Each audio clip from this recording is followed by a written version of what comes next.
Hello दोस्तों, कैसे हैं आप सब। I hope you all are fine, first class, fantastic and wonderful. तो दोस्तों, आज मैं आपको ये बताती हूँ किस्मत के बारे में और आपकी डेस्टिनी के बारे में, और कुछ कुछ इसमें कर्मा भी इंक्लूडेड होंगे। दोस्तों, बहुत सारे लोग पूछते हैं मुझसे, जो मेरे आसपास के फ्रेंड सर्कल हैं, फ्रेंड्स हैं, और कुछ मेरे स्टूडेंट्स लोग हैं। वो पूछते हैं कि मैडम,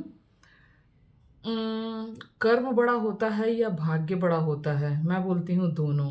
बोलते हैं कैसे।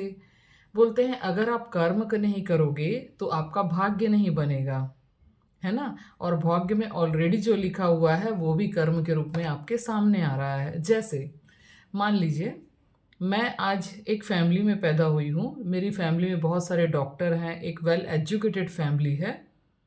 ठीक है, एक वेल एजुकेटेड फैमिली है। और मैं ऐसी फैमिली में पैदा हुई हूँ जहाँ मुझे बचपन से कभी पैसों का अभाव महसूस नहीं हुआ। हम जो चाहते थे वो हमको मिलते चला गया। तो ये हो गए मेरे पास्ट कर्मा का रिजल्ट, है कि नहीं।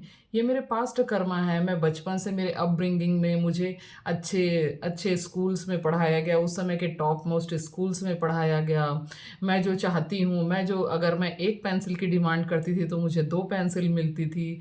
मैं कहीं एक जगह घूमने जाती थी, मुझे तीन जगह घुमाया जाता था। मैं एक ड्रेस की डिमांड करती थी, मुझे तीन ड्रेसेस मिलती थी। तो ये क्या हो गया, मेरा भाग्य हो गया। उस समय तो मैं कोई, I am not doing any Karma. मैं एक बच्ची हूँ, बच्ची को कुछ नहीं पता। बच्ची बस डिमांड कर रही है अपने मम्मी पापा से, मम्मी पापा मुझे ये ला के दो, मुझे ये ला के दो, ये ला के दो। और मुझे ला के दिया जा रहा है। तो आज जो मैं फ्रूट खा रही हूँ, यानी जो मैं फल खा रही हूँ, ये कहाँ से आ रहा है। ये अभी का मेरा जो भाग्य है, ये मेरे भाग्य में था इसलिए मिल रहा है। यहाँ पे मैं कोई कर्म भी नहीं कर रही हूँ, ये ऑलरेडी मेरे भाग्य हैं जो पक चुके हैं, जो फल चुके हैं, जो ग्रोन हो चुके हैं, और वो आज मेरे सामने प्लेट्स में परोसे जा रहे हैं। तो यहाँ पे आपका भाग्य प्रधान हुआ। अब कर्मा की बात ले लेते हैं। कर्म की बात ले लेते हैं, जैसे कि अब सपोज मान के चलो, किसी कोई इंजीनियरिंग का स्टूडेंट है, उसे इंजीनियर बनना है। ठीक है। दो टाइप की सीट्स होती है, एक प्राइवेट सीट होती है, मैनेजमेंट सीट होती है। और एक जो होती है मेहनत करके जो हम फ्री सिस्ट गवर्नमेंट सीट्स होती है।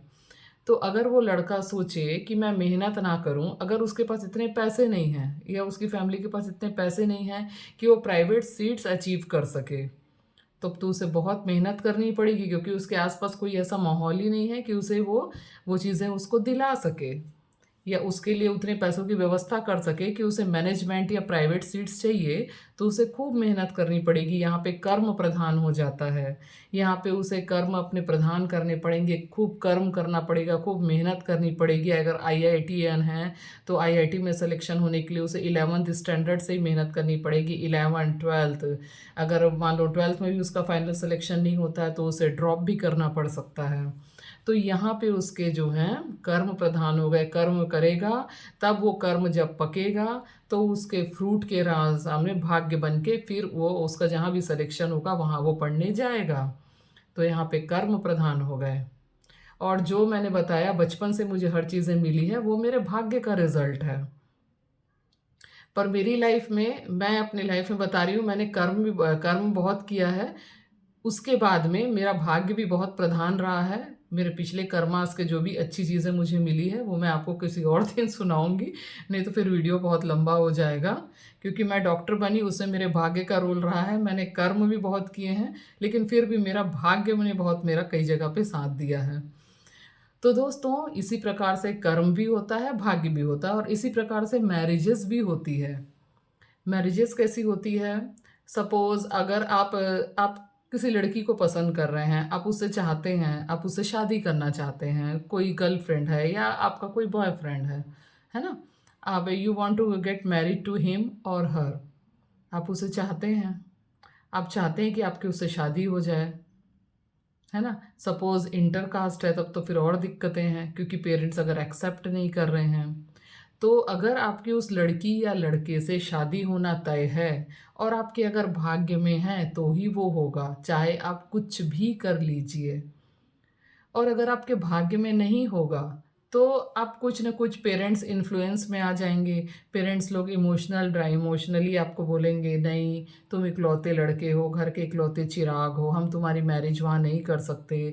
तो इस प्रकार से अगर आप उनकी बातों के इन्फ्लुएंस में आ रहे हैं, देखो यहाँ पे दोनों चीज़ें साथ साथ चलती है। यहाँ पे कभी भी हम तराजू में तौल नहीं सकते। यहाँ पे कर्म प्रधान होता है कि भाग्य प्रधान होता है कि फेट है, कुछ नहीं कहा जा सकता। ये सब तो गॉड नोज। ये हम एक कैलकुलेशन कर सकते हैं अपने माइंडसेट के हिसाब से, अपने इंटेलिजेंस के हिसाब से।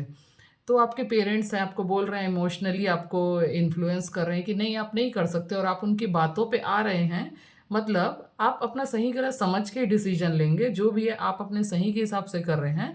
और अगर आपकी उससे मैरिज नहीं हो पाती है, दैट मीन्स आपका फेट है ये, आपके भाग्य में वो नहीं है, वो किसी और के भाग्य में है, वो लड़का या लड़की किसी और के भाग्य में है, इसलिए आपकी मैरिज उससे नहीं हो पाती है। और इसका दूसरा पक्ष भी सही है। अगर आप ठान ले नहीं मुझे करना ही है, करना ही है, और आप एड़ी चोटी का जोर लगा लेते हैं, पेरेंट्स को मना लेते हैं, वो भी लड़की अपने परिवार वालों को मना लेती है, इधर से लड़का भी मना लेता है, सब हंसी खुशी शादी कर लेते हैं, तो भी ये आपका भाग्य ही है।